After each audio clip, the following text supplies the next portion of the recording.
Chiffre 4,4 millions, c'est le nombre de Français qui ont ouvert un compte dans une banque en ligne. Quels sont les avantages et les limites de ces banques? C'est le grand format de ce 20h. Il est signé Antoine de Pressigou, Jean-Philippe Equette et Alexandre Gaudin. Mathéo utilise son téléphone pour à peu près tout. Écouter de la musique, envoyer des emails, payer son petit déjeuner ou consulter ses comptes bancaires.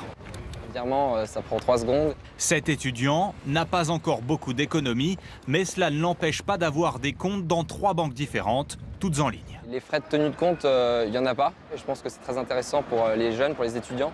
Je fais une dépense et instantanément, je vais avoir la notification sur mon téléphone qui me permet de vérifier tout de suite ce que j'ai payé. Par exemple, là, j'ai payé le parking, instantanément, j'ai la notification qui me dit que j'ai payé 3,90 €. Aujourd'hui, comme Mathéo, un Français sur 10 possède un compte dans une banque en ligne. Boursorama, Fortunéo, N26, il en existe une bonne dizaine.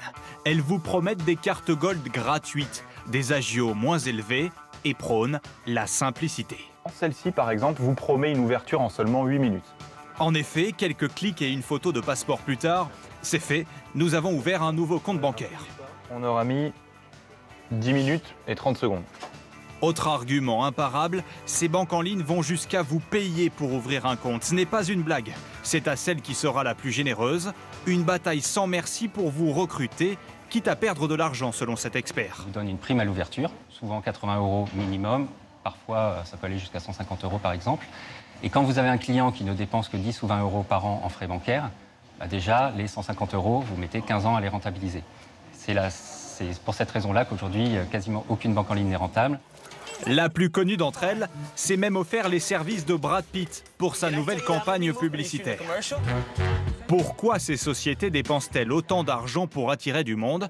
Nous sommes allés poser la question non pas à Brad Pitt, mais à cet homme, le patron de Boursorama, 2 millions de clients. Au moment où on acquiert beaucoup de clients, on investit et ces coûts d'investissement, à l'instant T, ils ne permettent pas d'être rentables, mais sur le moyen terme, ça permettra de l'être. En clair, les clients fidèles finiront peut-être par prendre un crédit et donc rapporter enfin de l'argent. Ces banques 100% en ligne peuvent se permettre d'attendre car elles sont la plupart du temps des filiales de banques traditionnelles. Boursorama, par exemple, appartient à la Société Générale. Mais ici, les coûts de fonctionnement sont réduits, pas d'agence et des conseillers joignables par téléphone. Information par email cette semaine en vous indiquant que la carte a bien été expédiée.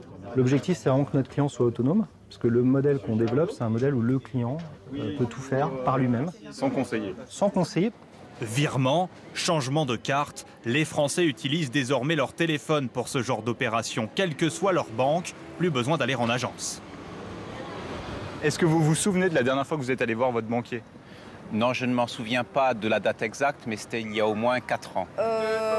Ouais, ça fait trop longtemps que je suis pas allé chez ma banquière. Je me souviens pas vraiment de la dernière fois, non, effectivement.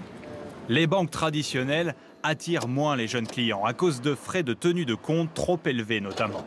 Alors désormais, pour se démarquer, elles visent surtout les plus aisés, ceux qui ont besoin de conseils pour gérer leur patrimoine par exemple.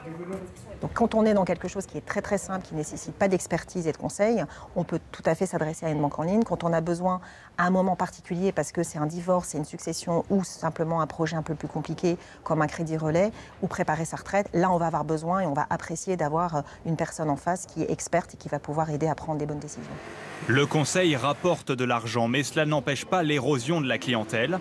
En à peine 10 ans, plus de 2000 agences bancaires ont fermé en France. Notre page environnement.